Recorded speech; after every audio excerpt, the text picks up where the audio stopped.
অনেক বছর আগের কথা। একটি গ্রামে একটা নদী ছিল। সেই নদীর পাড়ে মঞ্জিনাথ নামের একজন মানুষ তার স্ত্রী সুলুর সঙ্গে থাকত। তারা খুব গরিব ছিল, সেজন্য দুজনেই অন্যের খেতে গিয়ে কাজ করে অর্থ উপার্জন করত।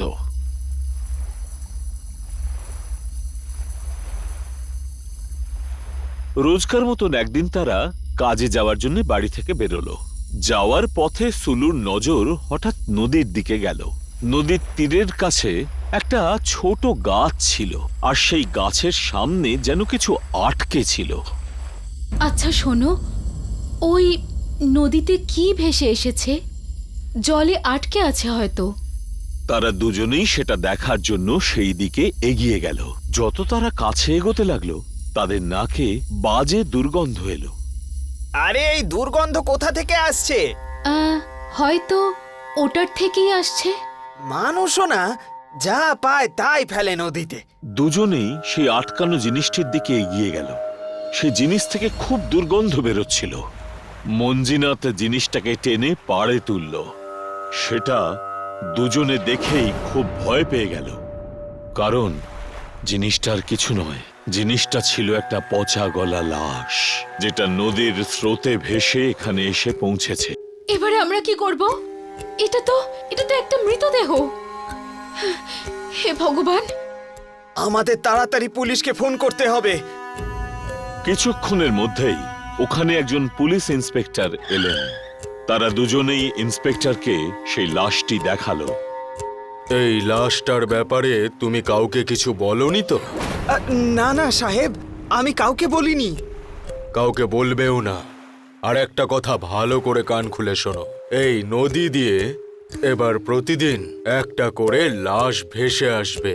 তোমায় একটা কাজ করতে হবে। সকাল থেকে এই নদীতে যতগুলো লাশ ভেসে আসবে, তুমি সেইগুলোকে জল থেকে তুলে সন্ধেবেলা আমার হাতে তুলে দেবে। ইন্সপেক্টরের কথা শুনে তারা স্বামী স্ত্রী দুজনেই ভয় পেয়ে গেল।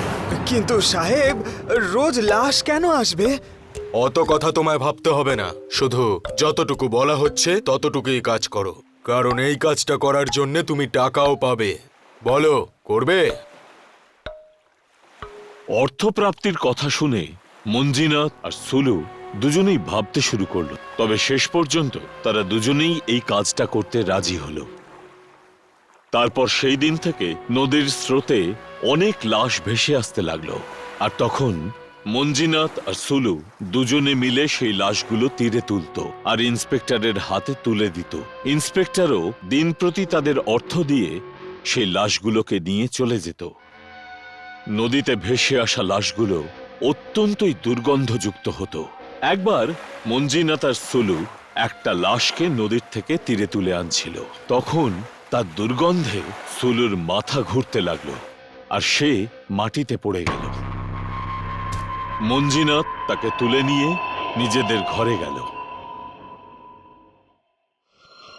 তুমি এখন বিশ্রাম নাও, বাকি লাশগুলো আমি একাই বার করে আনি।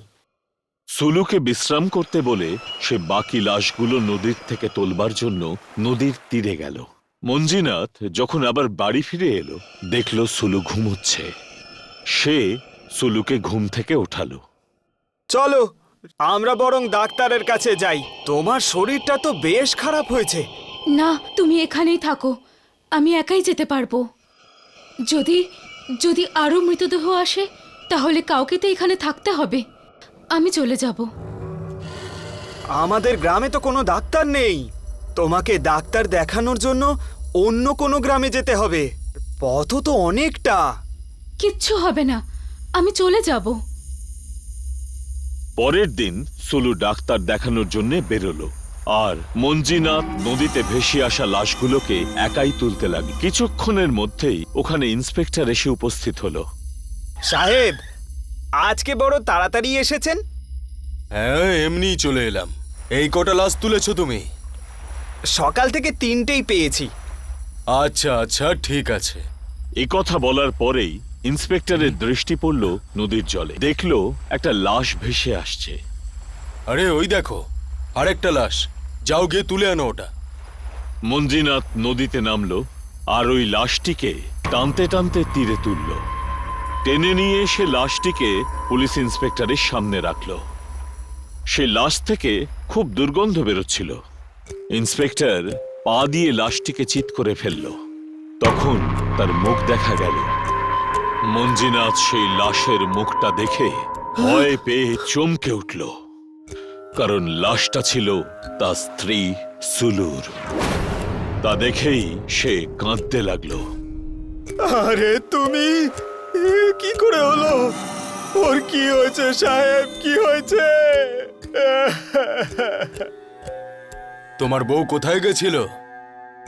সাহেব, ওর শরীর খুব খারাপ হয়েছিল, সেই জন্য ডাক্তার দেখাতে গেছিল। জানি না ওর এমন অবস্থা কি করে হলো। ইন্সপেক্টর মঞ্জিনাথকে ধমকে উঠলেন। তুমি ওকে একা কেন ছেড়েছিলে? অন্য গ্রামে যাওয়ার জন্য? হ্যাঁ, আরে আমি তো জানতাম না যে এমন কিছু ঘটবে, কিন্তু ওর হয়েছেটা কি আপনি নিশ্চয় জানেন, বলুন আমাকে। ইন্সপেক্টর তখন এই ভেসে আসা মৃতদেহর কাহিনী শোনালেন। এই সব কিছু এই নদীর জন্যই হচ্ছে। কিছুদিন আগে পাশের গ্রামে নদীর ওপরে যে ব্রিজ ছিল, তার উপর অনেক ভিড় ছিল, অনেকে যাতায়াত করছিল। আর হঠাৎ করে ব্রিজটা নড়ে উঠল আর মাঝখান থেকে ভাঙতে শুরু করলো। লোকজন দৌড়াদৌড়ি শুরু করে দিল। সব লোকজনই ওই ব্রিজ থেকে বাইরে বেরিয়ে এসেছিল, কিন্তু একটা লোকের পা ওই ব্রিজে আটকে গেছিল। ও অনেক চেষ্টা করেও বাইরে বেরোতে পারেনি। বাকি লোকজন ওকে বাঁচানোর অনেক চেষ্টা করলো, কিন্তু ওই ব্রিজের ওপরে যেতে সবাই ভয় পাচ্ছিল। হঠাৎ করে ওই নদীতে ঢেউ দেখা দিল, আর সেই ঢেউয়ে লোকটাও ভেসে চলে গেল। লোকটার নদীতে পড়ে যাওয়ার পর সেই ব্রিজটা নিজে থেকেই জোড়া লেগে গেল। ওই লোকটা নদীতে ডুবে যাওয়ার কিছুক্ষণ পরে নদীতেও রক্ত বয়ে যেতে দেখা গেছিল। মানে এই নদী মানুষকে নিজের দিকে টেনে নেয়? হ্যাঁ, ওই ব্রিজের উপর দিয়ে যারাই যায় তাকে এই নদী নিজের কাছে টেনে নেয়। আর তুমি প্রথম যে লাশটা পেয়েছিলে, সেটা ওই লোকটারই ছিল। এটা কি করে সম্ভব? সেই ব্যক্তির শরীরে তো কোনো আঘাতের চিহ্ন ছিল না। হ্যাঁ তো, কিন্তু আপনি বলছিলেন যে ওর নাকি শরীরের সব রক্ত নদীতে বয়ে যাচ্ছিল, কিন্তু ওর শরীর তো একেবারেই ঠিক ছিল, শুধু পচে গিয়েছিল। এটা নদীর আরেকটা ভয়ঙ্কর সত্য। মানে? এক্ষুনি দেখাচ্ছি। ইন্সপেক্টর তার কাছে রাখা নিজের ছুরিটা বার করলো আর মৃত সুলুর দেহের মধ্যে ঢুকিয়ে দিল। আরে আপনি কি করলেন? যে মুহূর্তে ইন্সপেক্টর ছুরিটা ঢোকালো, সুলুর দেহ থেকে রক্তের বদলে নদীর জল বেরোতে লাগলো, আর ধীরে ধীরে তার শরীর শুকোতে লাগলো। সুলুর এই অবস্থা দেখে মঞ্জিনাথ তার চোখের জল কিছুতেই আটকাতে পারছিল না। আরে সব কি হচ্ছে সাহেব? এই নদী শুধুমাত্র মানুষদেরকেই টানে না, বরং শরীরের থেকে সমস্ত রক্ত শুষে নিয়ে শরীরের ভিতরে জল ভরে দেয়, আর তারপরে শরীর পচে যায়। আর সেই জন্যই তোমার এখান থেকে নিয়ে যাওয়ার পরে আমরা এই লাশগুলোর থেকে ঠিক এইভাবেই জল বের করে নিই, আর তারপর সেগুলোকে পুড়িয়ে দিই। ইন্সপেক্টর সুলুর মৃতদেহ সহ বাকি লাশগুলোকেও নিজের সাথে নিয়ে গেল আর সেগুলিকে দাহ করলো। মঞ্জিনাথ ইন্সপেক্টরের কথা অনুযায়ী চুপচাপ সেই কাজই করতে লাগলো। 16 জুলাই 2012 কাশরিঘাট। 4টে বন্ধু অনিকেত, সাহিল, রাজীব আর অমিত এক রাত আগে মুম্বাই ফিরে আসছিল। ওরা সবাই হলিডেজ এনজয় করার পরে ফেরত নিজেদের হোম টাউন ফিরে আসছিল। আরে ভাই, কখনই রাস্তা শেষ হবে? 2 ঘন্টা ধরে রাস্তাতেই ঘুরে চলেছি, বসে বসে কোমরে পাক ধরে গেছে। হ্যাঁ ভাই শাহিদ, তুই এই রাস্তার ব্যাপারে আদৌ কিছু জানিস, নাকি এমনি গাড়িটাকে ছুটিয়ে চলেছিস? জানি না ভাই, ইউজুয়ালি সকালে তো এই রাস্তা তাড়াতাড়ি পার হয়ে যায়, কি জানি এখন কি হয়ে গেল। আচ্ছা, এটা কি অজুহাত? তাহলে তুই এটা বলতে চাইছিস যে রাত্রে এই রাস্তা এমনি এমনি লম্বা হয়ে গেল? না, আমি আসলে এটা বলতে চাইছিলাম না। আমি আজ পর্যন্ত রাত্রে এই রাস্তা দিয়ে সফর করিনি। সকালে 2 থেকে 3 বার এখান থেকে পার করেছি। রাতের এক্সপিরিয়েন্স তো আমারও নেই। আচ্ছা, তাহলে কোনো এক্সপিরিয়েন্স ছাড়াই তুই রাত 12টার সময় রাস্তাটা বেছে নিলি। ওরা নিজেদের মধ্যে কথাই বলছিল, আর তখনই ওরা পেছন থেকে কোনো ট্রাকের জোরে হর্ন শুনতে পেল। ওই ট্রাকটা বারবার ওদের গাড়িটাকে ওভারটেক করার চেষ্টা করে যাচ্ছিল। কিরকম ড্রাইভার ভাই, মদ খেয়ে গাড়ি চালাচ্ছে নাকি? এইটুকু বলা মাত্রই ওই ট্রাকটা এদের গাড়িটাকে একটা জোরে ধাক্কা মারলো আর বারবার হর্ন বাজাতে থাকলো। সাহিল, সাইড দে ওকে, না হলে আমাদের মারার উদ্দেশ্যে এসেছে। সাহিল ওই ট্রাকটাকে সাইড দিয়ে দিল আর ওই গাড়িটা সোজা আগে এগিয়ে চলে গেল। তোমরা ওই গাড়িটাকে দেখলে? এমন মনে হচ্ছিল যেন কোনো গর্ত থেকে বার করা হয়েছে। মনে হচ্ছিল যেন 20 বছরের পুরনো ট্রাক ছিল। ওরা এই ইনসিডেন্টের থেকে ঘাবড়ে গেছিল। প্রায় 10 মিনিট পর গাড়ি একটা পুরনো কবরস্থান থেকে পার হয়। সেই হাইওয়েতে একটা কবরস্থানও পড়তো। গাড়ি যখন ওই কবরস্থানের কাছ থেকে পার হয়, ওরা কবরের কাছে সেই পুরনো ট্রাক দেখতে পায়, যেটা কিছুক্ষণ আগে ওদের প্রাণের শত্রু হয়ে দাঁড়িয়েছিল। সাহিল, গাড়ি থামা, ওই দেখ। আরে, এটা তো সেই ট্রাকটাই যে আমাদের বিরক্ত করে রেখেছিল। তাহলে বন্ধুরা, কি চলছে মনে? আমার মনে হয় আমাদের একবার গিয়ে দেখা দরকার যে আসলে ব্যাপারটা কি। পাগল হয়ে গেছিস নাকি? মাঝরাতে এইভাবে কবরস্থানে যাওয়ার কথা বলছিস? আরে মরতে চাস নাকি? অমিত ওদেরকে ওখানে যাওয়ার থেকে থামানোর চেষ্টা করে, কিন্তু তখনই ওরা ওই ট্রাক থেকেই একটা লোককে নিচে নামতে দেখতে পায়, যে কালো পোশাক পরে রেখেছিল আর তার মাথার উপর একটা হেড ছিল। সে প্রায় 7 ফিট লম্বা আর হাট্টা ঘাট্টা ছিল। এটা দেখে জানি না কেন সবার উৎসাহটা আরো বেড়ে গেল, আর অমিতকে ছেড়ে সবাই ওই লোকটার ব্যাপারে জানার জন্য উৎসুক হয়ে পড়ল। অমিতকেও বাধ্য হয়ে ওদের সঙ্গে যেতেই হলো, কারণ ও একা থেকে কি বা করে নিত। টর্চের আলোতে ওরা যখন ওই ট্রাকের কাছে, ওই দেওয়ালের কাছে পৌঁছলো, ওদের মন বসে গেল। ওরা যেটা দেখলো সেটা দেখার পরে ওদের গায়ে কাঁটা দিয়ে দিল। ওরা দেখলো একটা ট্রাক ড্রাইভার, মানে সেই মুখোশ পরা লোকটা, সে কবর খুঁড়ে দিয়ে মৃতদেহ পার করলো আর তাদের নির্দয়ভাবে খেয়ে যাচ্ছিল। ও শরীরের প্রত্যেকটা অঙ্গ পার করে করে খুবই কুৎসিত ভাবে খেয়ে চলেছিল। ভাই, এটা আবার কোন রাক্ষস? বেরো তাড়াতাড়ি এখান থেকে। ঘাবড়ে গিয়ে ওরা সবাই একসাথে পালালো, কিন্তু অমিত এত ভয় পেয়ে গেছিল যে ও নড়তেও পারলো না। ওদের আওয়াজ শুনে ওই শয়তানটা জানতে পেরে গেল যে কেউ তার উপর নজর রাখছে। সেই জন্য সে সোজা পেছনে ঘুরে তাকায়, আর ঘুরে তাকাতেই সে ওখানে 3টে ছেলেকে দৌড়তে আর একা সেখানে অমিতকে দাঁড়িয়ে থাকতে দেখে। ওই শয়তান অমিতের কাছে চলে আসে, আর ওই শয়তানটা সোজা অমিতের গলায় ঘাত করলো, আর একটা ঘাতেই অমিতের ভয়ঙ্কর চিৎকার বেরিয়ে গেল। আর এর সাথেই অমিতের গল্প এখানে শেষ হয়ে গেল। কিন্তু এর পরের দৃশ্যগুলো এর থেকেও ভয়ঙ্কর হওয়ার ছিল। পালা সবাই তাড়াতাড়ি গাড়ির দিকে, থামবে না। সবাই গাড়ির দিকে দৌড়তে লাগলো, আর ফাইনালি গাড়ির কাছে এসে পৌঁছলো আর গাড়িতে বসে পড়লো। আর শয়তান এতক্ষণ অবধি ওদের পেছনে দৌড়য়নি, বরং দূর থেকে দাঁড়িয়ে ওদের দেখে যাচ্ছিল। সাহিল, কি করছিস? তাড়াতাড়ি গাড়ি স্টার্ট কর। এখন গাড়ি স্টার্ট হচ্ছে না, আমি এখন কি করব? চেষ্টা তো করেই যাচ্ছি। সাহিল গাড়িটাকে স্টার্ট করার পুরো চেষ্টা করছিল, কিন্তু ওর গাড়ি স্টার্টই হচ্ছিল না। তখনই ওরা দেখতে পেল ওই দূরে দাঁড়িয়ে থাকা শয়তান অমিতের দেহটাকে খাওয়ার পর ধীরে ধীরে ওদের দিকে এগিয়ে আসছে। ও এখন দ্রুত হয়ে গেছিল আর ওই গাড়িটার প্রায় কাছে এসে গেছিল,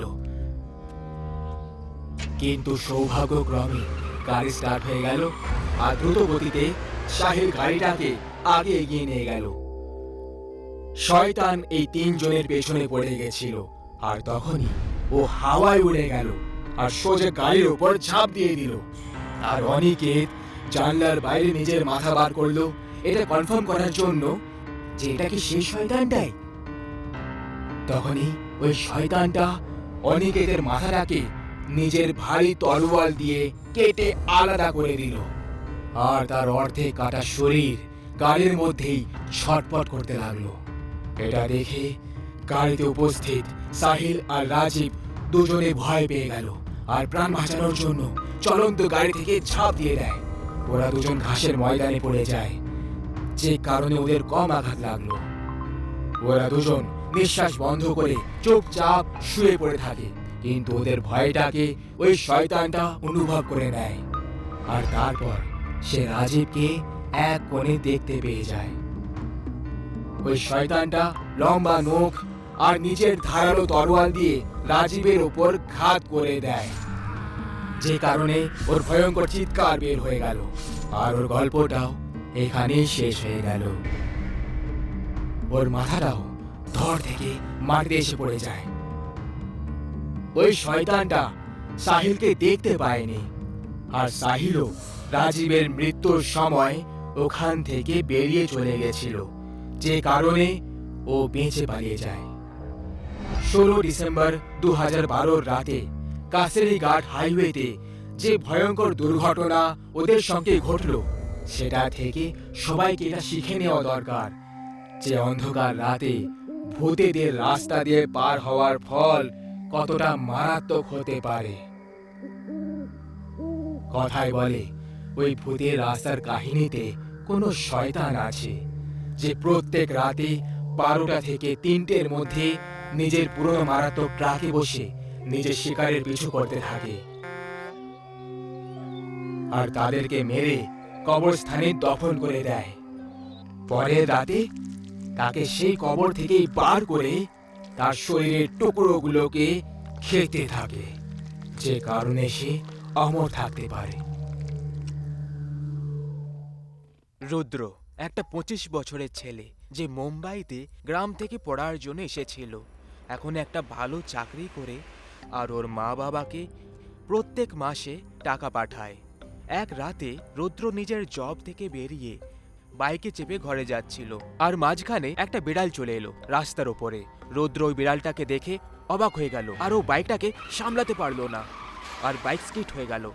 রুদ্রের বাইকে একটু দাগ পড়ে গেল, কিন্তু ও দেখলো যে ওর হাতের ঘড়িটাও ভেঙে গেছে। রুদ্র ঘড়ি পরতে খুব পছন্দ করত আর ও ওই ঘড়িটা খুব কষ্ট করে নিজের প্রথম স্যালারি দিয়ে কিনে এনেছিল। সেই জন্য ওই ঘড়িটার দাম রুদ্রের জন্য অনেক ছিল। ওই ভাঙা ঘড়িটার দিকে দেখে রুদ্র হতাশ হয়ে গেল। আরে ইয়ার, প্রথমবার কিছু আমি নিজের টাকায় কিনেছিলাম, ওই বিড়ালটাকেও এখনই মাঝখানে আসার ছিল। বাইকে যেতে যেতে রুদ্র অন্ধের নগর বাস স্টপে একটা বুড়ি মহিলাকে ঘড়ি নিয়ে বসে থাকতে দেখলো। তার কাছে অদ্ভুত রকমের ঘড়ি রাখা ছিল। রুদ্র নিজের বাইকটা থামিয়ে দেয় আর ঘড়ি ঠিক করার জন্য ওই বুড়ি মহিলার কাছে চলে যায়। আন্টিজি, আমার এই ঘড়িটা ঠিক করে দিতে পারবে প্লিজ? আরে আমি শুধু ঘড়ি বিক্রি করি, ঘড়ি তৈরি করি না। আরে ইয়ার, ঠিক আছে, আমি এই ঘড়িটা পকেটে রেখে দিচ্ছি এখনের জন্য। ও আন্টি, আমার একটা ঘড়ি চাই। আচ্ছা কোনটা চাই তোমার? রুদ্র ওইসব ঘড়িগুলোর দিকে দেখলো, কিছু আকারে ছোট ছিল আর কিছু বড় ছিল। রুদ্র অনেক ভেবে একটা ঘড়ি দেখলো। ওই ঘড়িটা রুদ্রের খুব পছন্দ হয়ে গেল। হ্যাঁ, এই ঘড়িটা দিয়ে দাও, আমার এটা খুব ভালো লেগেছে। কত টাকা হলো আন্টি এটার? রুদ্র সামনে দেখলো, তখন কেউই ছিল না, যেন ওখানে ওর আগেও কেউ ছিল না। না ওই মহিলার যাওয়ার আওয়াজ এলো আর না ওই মহিলাটা টাকা নিল। আরে টাকা তো নিয়ে যেতে আন্টি, এ কেমন মানুষ, বেচারি একটা দুটো এখানে ঘড়ি বিক্রি করছিল আর আমি তাকে টাকাও দিলাম না। রুদ্র নিজের গাড়িতে বসতে লাগলো। তখনই ও দূর থেকে একটা আওয়াজ শুনতে পেল। হ্যাঁ, আমার টাকা চাইও না। এই আওয়াজটা কোত্থেকে এলো? আন্টি, কোথায় আছো তুমি? রুদ্র কাউকে দেখতে পেল না। আর এবার রুদ্র ঘড়িটা পরে নিল আর ও বাইক স্টার্ট করে বেরিয়ে পড়ল ঘরে যাওয়ার জন্য। রাস্তায় রুদ্রের পেছন থেকে একটা গাড়ি আসছিল। গাড়ির হর্ন শোনা মাত্রই রুদ্র পেছনের গাড়িটাকে যাওয়ার জন্য জায়গা ছেড়ে দিল। আর তখনই আয়নায় নিজেকে দেখল। তখন ও দেখল যে ওর চেহারা যেন অনেকটা বদলে গেছে, যেমন বয়স বেড়ে গেছে হঠাৎ করে। আরে, এটা কি করে হয়ে গেল? হয়তো আয়না খারাপ হয়ে গেছে, এক্ষুনি মুছে দিচ্ছি। রুদ্র বাইক চালাতে চালাতে হাঁপাতে শুরু করলো। মাঝখানে ও একটা ছেলেকে দেখতে পেল যে ওর কাছে লিফট চাইছিল। ওই ছেলেটার নাম রনিত ছিল। লিফট আঙ্কেল, লিফট পাওয়া যাবে প্লিজ? আমাকে দেখে আঙ্কেল মনে হচ্ছে। কোথায় যাবে বলো? আমি ব্যাস সামনের গ্রামে নেমে পড়বো, আমি ঘরে যেতে চাই। রুদ্র কিছুক্ষণ পরে পেছনে ঘুরে দেখলো, তখন রনিতকেও বুড়ো দেখতে পেল। দেখো, তুমিও বুড়ো হয়ে যাচ্ছ। আরে হ্যাঁ, এবার কি করি আমি? যখন থেকে আমি ঘড়ি নিয়েছি আমি বুঝতে পারছি না কি হচ্ছে এইসব। রুদ্রের চোখ রনিতের ঘড়ির দিকে পড়ে গেল। তুমি যে ঘড়িটা পরেছো ওটা এক্ষুনি কিনেছিলে? হ্যাঁ, একটা আন্টি এসেছিল অনেকগুলো ঘড়ি নিয়ে, তার থেকে আমি নিয়ে নিয়েছি, কিন্তু টাকা দেওয়ার আগেই সে উধাও হয়ে গেল। রুদ্রের মনে পড়ল যে সেও টাকা দেয়নি ওই বুড়ি মহিলাটাকে। তার মানে এটা সেই মহিলাটাই। রুদ্রের গাড়ি বন্ধ হয়ে গেল। তোমার টাকার থেকেও দামি আমার কাছে তোমার প্রাণটা। তুমি যে ঘড়িটা পরে আছো ওটা দিয়ে তোমার যৌবন অবস্থা বৃদ্ধা অবস্থায় পরিণত হবে, আর এটা দিয়ে আমায় এখন যুবতী দেখাবে।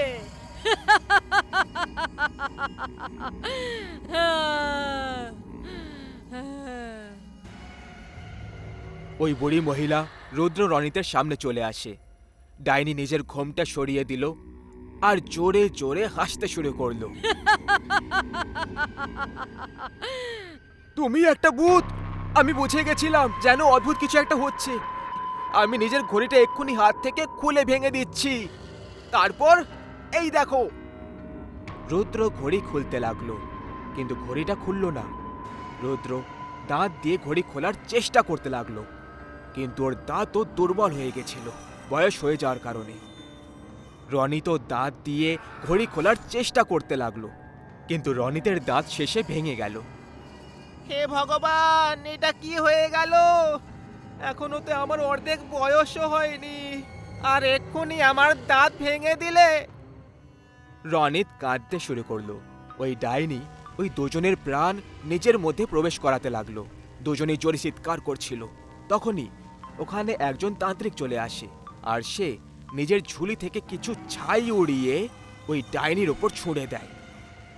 এই ডাইনি, এরকম অজানা লোকেদেরকে ধরে ওদের প্রাণ নেওয়াটা তোকে খুব বড় পাপী করে দেবে।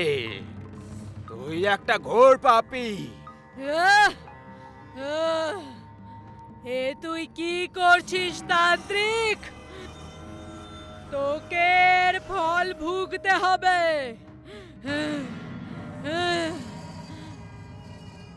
তান্ত্রিক ওই ডাইনিকে নিজের পাউডার দিয়ে তৈরি গোলাকার ঘেরাতে বন্দি করে দিল। ডাইনি চিৎকার করতে লাগলো। ও রুদ্র রনিতের প্রাণ নেওয়ার আগেই তান্ত্রিক ওকে বন্দি বানিয়ে দিল।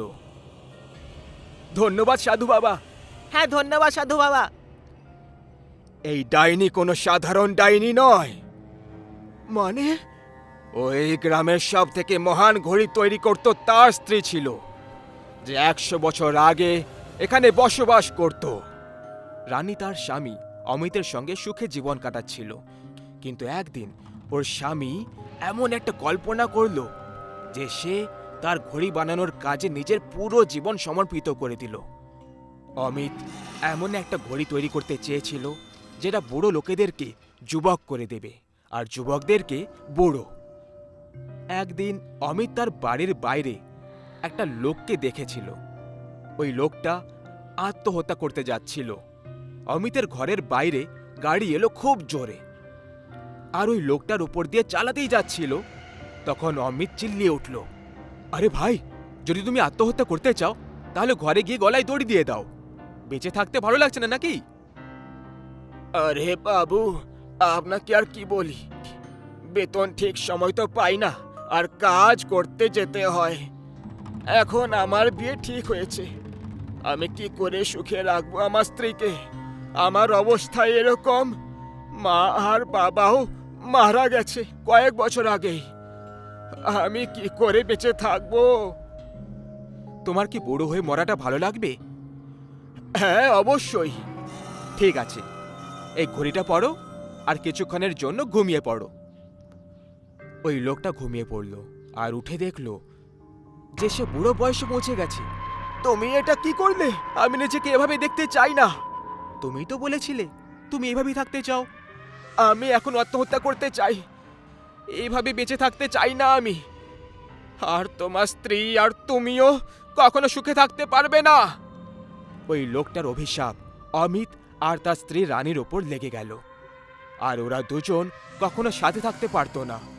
এমন লাগছিল যেন ওরা একে অপরের থেকে অনেক দূরে চলে গেছিল। আর আজকে সেই দিন যখন এই ঘটনাটা ঘটেছিল। এখন আমরা কি করতে পারি তান্ত্রিক বাবা? তোমরা তোমাদের যৌবন ফিরে পেতে পারো যদি তোমরা এই ঘড়িটা হাত থেকে খুলে দাও। যদি এটা করতে তোমাদের হাত কাটতে হয় তাহলে কেটে দাও, আর কোনো উপায় নেই তোমাদের কাছে। তাড়াতাড়ি করো, যদি তোমরা আরো বুড়ো হয়ে যাও তাহলে মরেও যেতে পারো। রুদ্র আর রনিত এটা শুনে আরো ভয় পেয়ে যায়। রুদ্র নিজের হাত কাটার জন্য রনিতকে বলে দিল।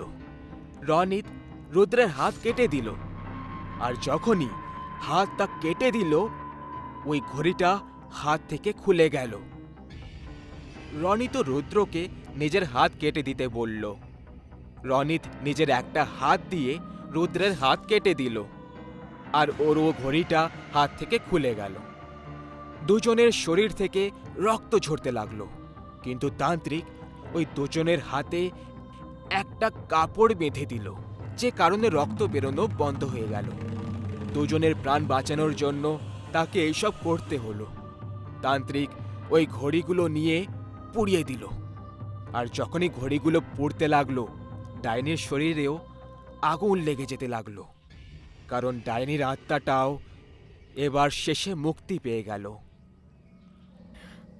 আমি তোমায় তোমার হাত আবার ফিরিয়ে দিচ্ছি। ধন্যবাদ আমায় মুক্তি দেওয়ার জন্য, ধন্যবাদ। ডাইনি হাওয়ায় উধাও হয়ে গেল।